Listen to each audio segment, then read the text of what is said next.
explosion did not give Lieutenant Cole Ryder a warning. 1 second he was sprinting through the corridor of the crashing freighter, boots slamming on grated metal, smoke pouring through every vent like the ship was trying to breathe out its own lungs. The next second the floor buckled, and a wall of superheated pressure slapped him sideways into a bulkhead hard enough to crack the faceplate of his helmet. His ears rang. His vision grayed at the edges. Somewhere behind him, 3 of his squad were either dead or getting there fast. He pulled himself upright by sheer stubbornness and looked forward. There was a figure at the end of the corridor. Tall, armored, standing completely still while everything around her burned. The armor was not human. Nothing about it was human.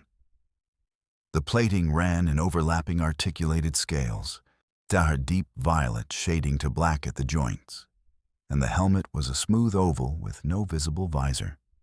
Just a faint bioluminescent glow pulsing from somewhere inside. The figure held a collapsed weapon in one hand and was looking at him the way a person looks at a car crash they did not expect to survive witnessing. Cole did not have time to figure out if she was hostile. The ceiling chose that moment to begin coming down in sheets.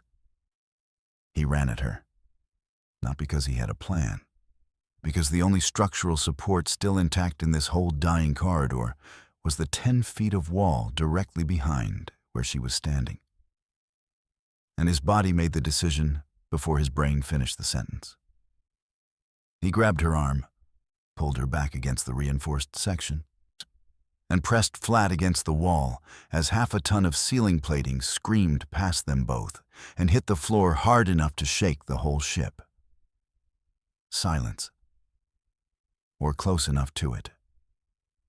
Just the settling groan of stressed metal and the distant shriek of atmosphere venting somewhere 3 decks up.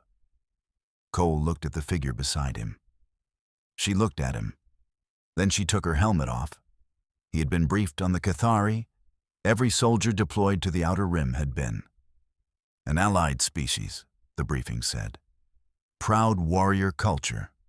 Tall, bipedal, with skin that shifted color slightly depending on their emotional state, like a mood ring that could also disembowel you.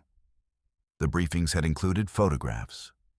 Clinical, flat-lit, and nothing that would prepare a person for the actual experience of standing 2 feet away from one in a burning corridor, and realizing that the photographs had done absolutely nothing useful.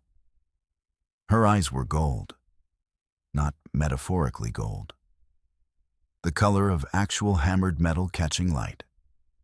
Her skin in its resting state was a pale silver gray, but along her jaw and the tops of her cheekbones, it was flushing toward a deep, warm bronze, which Cole would later learn meant something in Cathari physiology that he was absolutely not qualified to interpret in the moment. She said something in a language his translator Chip was still warming up to process. He said, "Hi." She blinked. Both eyelids, which moved horizontally instead of vertically, which was going to take some getting used to. His translator clicked on, "You grabbed me." It rendered her words in a flat synthetic voice that did not at all match the sharp, controlled cadence she was actually speaking in. "The ceiling was falling on you," he said. "I was aware of the ceiling. You were standing still. I was calculating the optimal moment to move." Cole looked at the pile of ceiling plating now blocking the corridor behind them. He looked back at her. How was that calculation going? The bronze flush deepened slightly across her cheekbones. She put her helmet back on. "We need to reach the escape pods," she said. "Deck 7. The forward section has been compromised and the rear lifts are non-functional. The only path is through the cargo holds." "There are still people alive in the aft section," Cole said. "My squad. The structural integrity of the aft section is approximately 11 minutes from total failure. Then we have 11 minutes. He was already moving. "You coming?" She was silent for one beat. Two. Then he heard her boots on the metal behind him. The cargo holds were dark and full of the wrong kind of sounds. Not the sounds of fire? Not yet. The sounds of something under enormous pressure that had not decided whether to fail catastrophically or just fail quietly.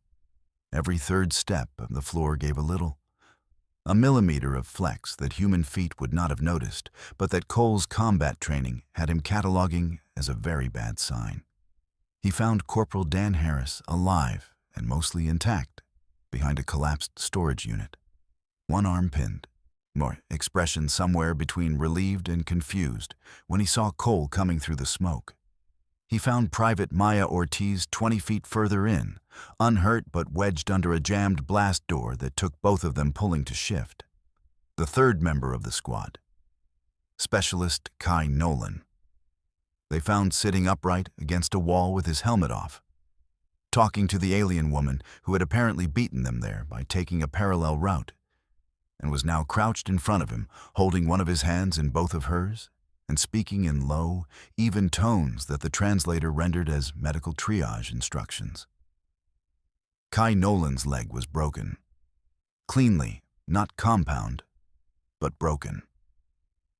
Cole looked at the alien woman. She looked up at him. He cannot walk without support. I've got him, Cole said. Zak, you cannot carry him and navigate the debris field ahead simultaneously. I reviewed the structural data before boarding this ship. I know this vessel's layout. Cole looked at his people. 3 alive, 1 compromised, 11 minutes of ship left around them. What's your name? He said. She paused. Princess Valeth of the Second House of Keth. A beat. Valeth. Cole Ryder. He got Kai's arm over his shoulders. Lead the way, Valeth. She moved like the ship was not trying to kill them. Clean, precise, with that economy of motion that Cole recognized from the very best soldiers he had ever served with. The ones who had stopped fighting the chaos and learned to simply exist inside it. She chose paths that looked wrong and were right. She stopped them twice at intersections that collapsed 15 seconds after they cleared them. She had the cargo bay route memorized like she had walked it 100 times, and Cole did not ask when she had found time to do that because the answer would probably annoy him. They reached Deck 7 with 4 minutes to spare. The escape pod bay had 6 pods. 2 were already gone. 1 was visibly compromised. 1 had a jammed door that Maya had opened in 90 seconds because she had been quietly exceptional at mechanical systems since the first day Cole had met her. They loaded in. All 4 humans and 1 Cathari princess in a pod designed for 6 standard humans, which made it crowded in ways that the mission briefing had definitely not covered. Valeth sat across from Cole.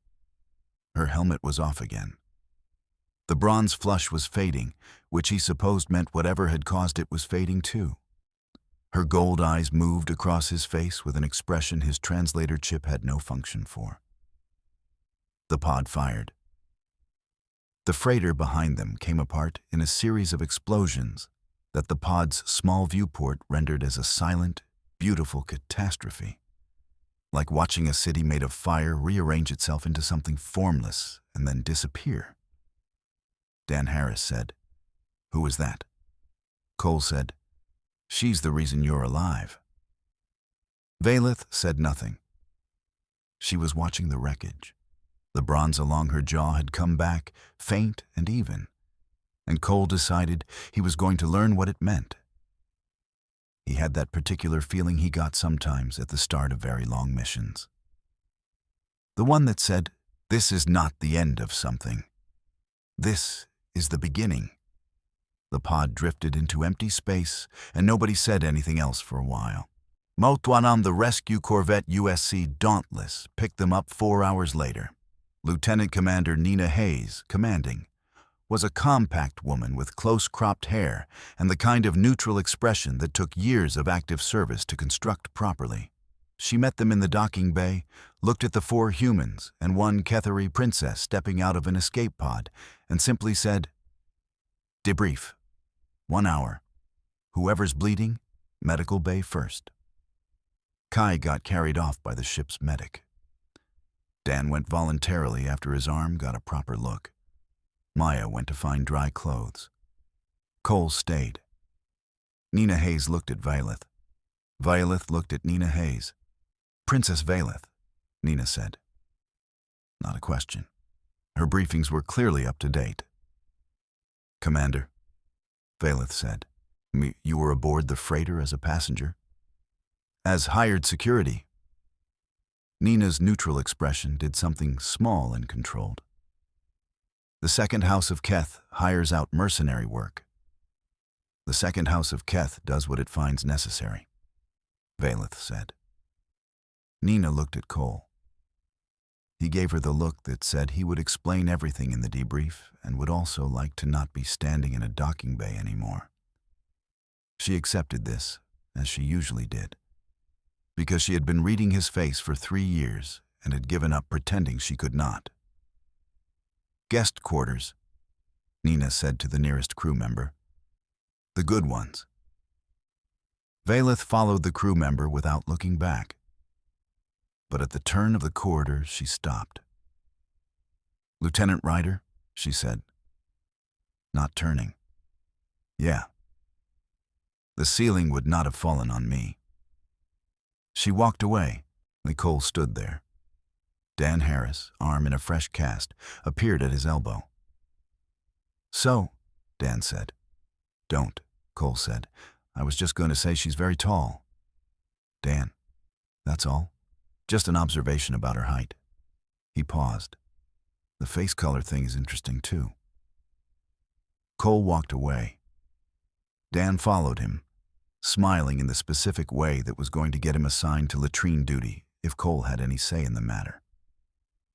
He was already looking up Kethari physiological color responses on his datapad by the time they reached the debrief room.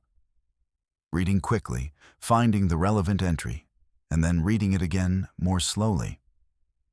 "Bronze," the entry said, indicated acute awareness of a specific individual. A heightened, involuntary attentiveness. Kethari were incapable of suppressing it. It was considered, in their culture, an extremely private thing to display. Cole closed the datapad. He sat down. Nina Hayes walked in and said, "Start from the beginning, Ryder." He started from the beginning. The Dauntless was 3 days from the nearest Allied station, which gave the ship and everyone on it a particular kind of enforced stillness. There was work, always work. But the work had a rhythm to it that left gaps. And gaps were where people found each other whether they intended to or not. Vaelith found the ship's training room at 0400 on the 2nd day. Cole was already there. Not because he had planned to be.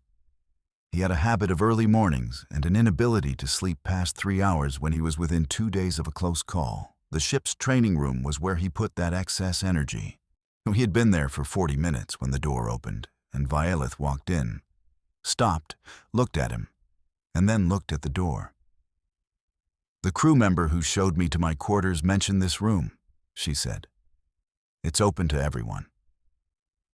She looked at the equipment arranged along the walls, her head tilted slightly. "Your training methods," she said. "I observe the physical requirements for your military qualification exams. And they are considered entry-level conditioning by Kethari standards." Cole set down the weight he was holding. "That's so. I mean, no offense." "You didn't sound like you meant no offense." "I am still learning the tonal markers of your language." A pause. "I may have meant a small amount of offense." He laughed before he could stop himself. It came out of nowhere, the way real ones did. Must and Vaelith's expression shifted into something he did not have a word for, but that he was starting to recognize. A kind of careful attention. like she was filing things away. "Show me something," he said. "Show you what?" "How Cathari train. If the bar is that much higher, show me where the bar actually is." She looked at him for a long moment. Then she removed the outer layer of her armor, which she had been wearing even inside the ship, and set it against the wall. The undersuit beneath was a close-fitting dark material, and she moved in it like the armor had been adding weight rather than providing it. What followed was 40 minutes that Cole's body was going to be filing a formal complaint about for the next week. She was not showing off. That was the thing. She was genuinely teaching, because with the same clean economy of motion she had used navigating a dying ship, breaking down techniques into components and demonstrating each one with a precision that was either years of practice or something structural to how Cathari bodies learned. He kept up because keeping up was a thing his spine had decided was non-negotiable somewhere around age 19 and had never revised. He did not keep up gracefully, but he kept up. At the end of it, they were both on the floor of the training room, backs against the mirrored wall, and the ship made its low, constant hum around them. "You are difficult," Phaleth said. "Thank you." It was not entirely a compliment. "I know. I'm taking it as one anyway." She made a sound that his translator rendered as nothing but that he was pretty sure was laughter. Subdued, controlled, but laughter. "Why were you on that freighter?" he said. "Not pushing, just asking." A pause. "The House of Keth has interests in the Outer Rim that require protection. I was contracted to a cargo shipment. A princess doing security work. A princess doing what the House of Keth requires." "And what does the House of Keth require from you specifically?" Another pause. Longer.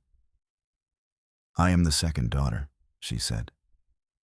"In our structure, the second daughter is the instrument of the house's will. The first daughter inherits. The second one serves." No emotion in it. The same flat tone someone uses for things they have been carrying so long they have worn smooth. "I have been serving since I was 14 years old." Cole said nothing. The ship hummed. "You don't say you are sorry," Phaleth said. "Would you want me to?" "No," she said. "I would not." She stood. 400 tomorrow. If you intend to match Cathari conditioning, you will need consistency. She picked up her outer armor and left. Cole sat on the floor of the training room for another 10 minutes, looking at nothing in particular. The bronze flush had been back, steady and even across her jaw the whole 40 minutes, not fading when she looked at him, not fading when she spoke. He had read the datapad entry 4 times now. He was pretty sure he understood what it meant. He was also pretty sure that understanding it and knowing what to do about it were 2 completely separate problems, and he had only solved the first one.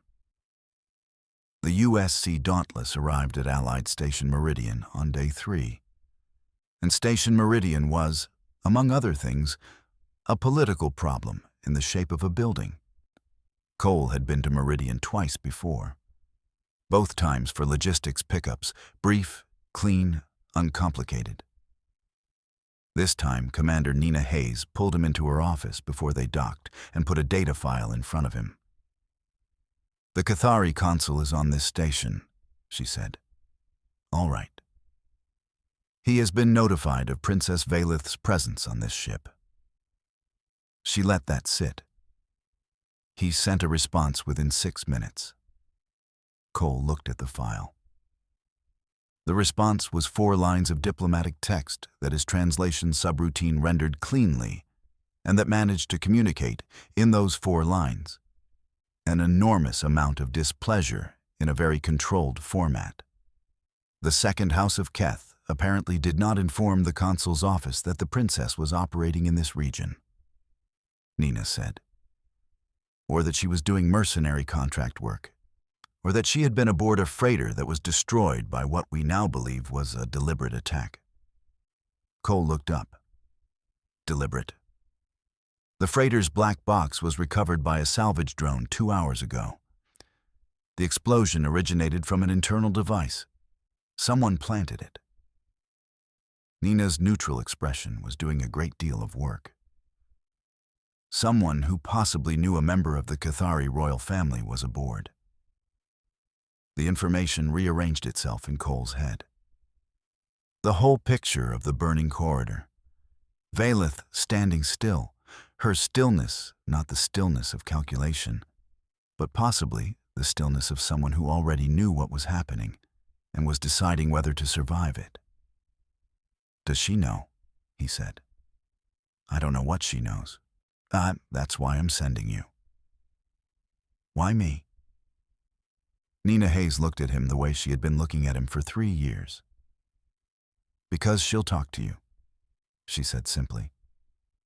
She has not spoken more than logistical sentences to anyone else on this ship. Cole picked up the file. Does the consul know about the black box? Not yet. That information is ours for approximately the next 4 hours before the salvage company files their standard report. 4 hours? Cole understood what she was leaving unspoken. 4 hours before this became a political event and stopped being a human one. He found Valeth on the observation deck. She was standing at the viewport watching Meridian Station grow in the window, and she did not turn when he walked in, which meant she had heard him coming and decided not to acknowledge it, on which was a choice all by itself. The Cathari consul is on this station, he said. I know. He knows you're here. I expected that. Cole leaned against the viewport frame. The freighter's explosion wasn't an accident. She was quiet for 3 seconds. I know that as well. Valeth. She turned. The gold eyes found his. The bronze along her jaw was not the soft, involuntary color he had been cataloging. It was deeper, with something darker underneath it that he did not have a data entry for. There are people within the consul's circle, she said carefully, who would find it convenient if the second daughter of the second house did not return from the outer rim. Convenient how? The second house has opposed certain agreements the consul has been facilitating with a non-allied species. My mother has been the loudest opposition. I am her instrument. She turned back to the viewport. Removing the instrument creates difficulty for the principal. Cole was quiet. I did not believe they would move this directly, she said. I was wrong. You need to tell Nina Hayes everything you just told me. If I tell your commander, it becomes a formal incident. Diplomatic channels. The consul is notified, and then every person in the consul's circle who was involved knows that I know. She paused. And that I survived. And if you don't tell her and you walk off this ship onto that station alone. Valeth said nothing. Cole turned to face her fully. You're not walking onto that station alone. You do not have jurisdiction over my movements, Lieutenant. No. But I have 4 hours before the salvage report files, and this becomes official. And I have a commander who just gave me those 4 hours for a reason. He held her gaze. Let us help you. The bronze deepened. She looked away from him toward the station in the viewport, growing larger by the minute. In Cathari culture, she said, accepting assistance from another person creates an obligation, a specific kind. What kind? A life debt, loosely translated. It is not a small thing. I grabbed you in a corridor, he said. You pulled my squad out of a burning cargo hold. I think we're already there. She looked at him for a long moment. Then she said, 4 hours. 4 hours, he agreed. He was already moving toward the door, already thinking through what he needed, what Nina would authorize, how the next 4 hours had to go. Behind him, he heard her say his name. Not Lieutenant, not Ryder. Cole. He stopped. The ceiling, she said, would have fallen on me. He did not turn around. I know. I am aware that you know. He left her there looking at the station and went to find Nina Hayes, who was already, he suspected, 3 steps ahead of both of them and waiting for him to catch up. The plan had 4 moving parts and relied on exactly 0 things going correctly, which was, in Cole Ryder's experience, the only kind of plan that ever actually worked. Nina Hayes gave him Dan Harris, Maya Ortiz, and 2 of the Dauntless's own security personnel named Pete Calloway and Sam Drew, both of whom had the specific quality of being extremely capable and also not asking questions that would slow things down. She gave him a 4-hour window and a direct channel back to the ship. She did not give him rules of engagement, which was its own kind of permission. Vaylith briefed them on the consul's circle with a precision that said she had been building this file in her head for months, possibly longer. 3 individuals with direct access to the consul who had both the motive and the network to have arranged the freighter attack. The consul himself was likely insulated, aware but unconnected to the operational details. The 3 names were a logistics coordinator named Drevek, a cultural attaché named Saan, and a senior aide whose name translated roughly as something that Cole's translator rendered as the one who prepares the ground. That's a name, Dan Harris said. Cathari names are earned, not given, Vaylith said. That one has been earning it for a long time. The plan was not to arrest anyone. They had no jurisdiction for that and no time. The plan was to get Vaylith to the station's neutral diplomatic zone, where she would have protected status, and to get in front of her before the consul's people could. Once she was in the neutral zone, she could contact her house directly, and the whole operation fell into official channels where Cole's particular skill set was less relevant. The gap between arrival and the neutral zone was approximately 900 meters of station corridor and 1 security checkpoint that the consul's office had, per standard diplomatic protocol. The right to staff with their own personnel. 900 meters, 1 checkpoint, 4 hours that were now 3 hours and 40 minutes. They went. Meridian Station was busy in the way that all Outer Rim stations were busy. The specific organized chaos of a place where a dozen species moved through the same corridors with different ideas about personal space and traffic patterns. Cole kept Vaylith centered in the group. Dan on her left, Maya on her right, Pete and Sam running flanks. Vaylith had her full armor on, helmet included, and moved with the stillness that Cole was starting to recognize as her particular version of focused. The first problem appeared at the 200-meter mark. A Cathari male in diplomatic attire stepped out of a side corridor and said something to Vaylith that the translator rendered as a formal greeting that was also, structurally, a command to stop. Vaylith did not stop. He followed them. Cole did not look back. How many more like him? He said quietly. The consul maintains a staff of 12. Vaylith said at the same volume. He would not send all of them, possibly 4. Maya, Cole said. I see him, Maya said. At the 400-meter mark, there were 2 more. Different positions, which meant they had been stationed rather than following, which meant the consul's office had expected this route. Vaylith had not taken the direct route. She had taken the second most direct route, which meant they had covered at least 2 options. They know the station layout better than we do, Sam Drew said. Yes, Vaylith said. Do you know it better than they do? Cole said. A pause. Yes. Then stop taking the second most direct route. She changed direction without warning. through a commercial section full of cargo stalls and species bartering goods that had no context in any briefing Cole had ever received, down a maintenance access corridor that required Valeth to interface with a panel in a way that suggested she had indeed studied this station in detail, through a section of the station that appeared to be entirely devoted to the storage of objects that defied easy categorization. The checkpoint appeared ahead of them. 2 Cathari diplomatic staff, the consul's personnel, per their right, and behind Cole's group, the sound of boots. 40 seconds, Pete Calloway said. The checkpoint guards were not armed with anything that would constitute a weapon under station law, but they had the authority to hold a party at a checkpoint for documentation review, which could take a very long time, and long enough for the people behind them to catch up, and long enough for Cole's 4-hour window to close. Violet stopped. Cole stopped beside her.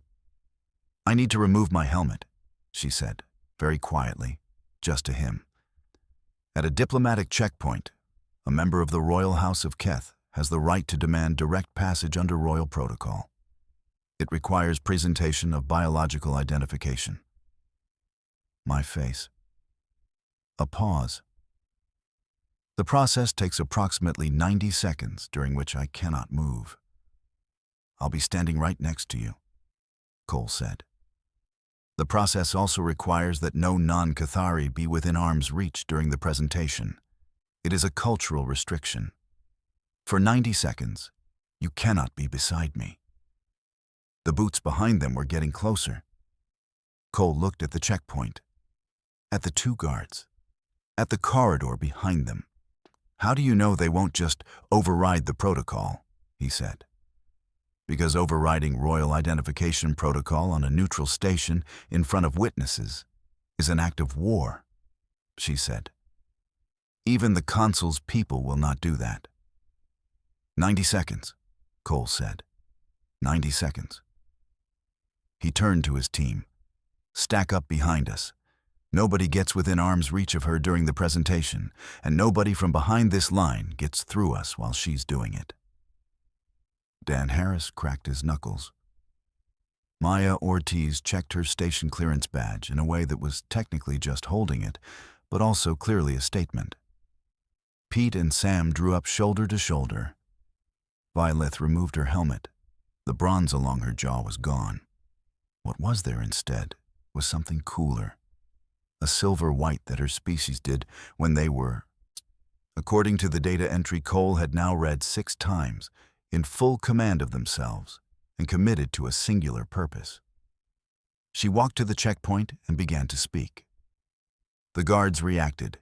He could see it even from here, the specific reaction of people encountering someone they were not supposed to encounter, whose presence complicated every instruction they had been given. Cole turned around. There were 4 of them. The diplomatic aide who had started following them at 200 meters plus 3 others. They stopped when they saw Cole's group. They assessed the situation. Cole gave them 30 seconds and then said pleasantly, "She's going to be done in about 60 seconds. You're welcome to wait." The aide said something his translator caught as a demand for identification and authority. Cole showed his military credentials. "Lieutenant Cole Ryder, USC Dauntless. I'm currently escorting a Cathari national under protection of Article 7 of the Outer Rim Coalition Accord, which covers allied species personnel on neutral stations." He paused. "Are you familiar with Article 7? They were not going to rush the checkpoint. Doing that would be worse than the protocol violation.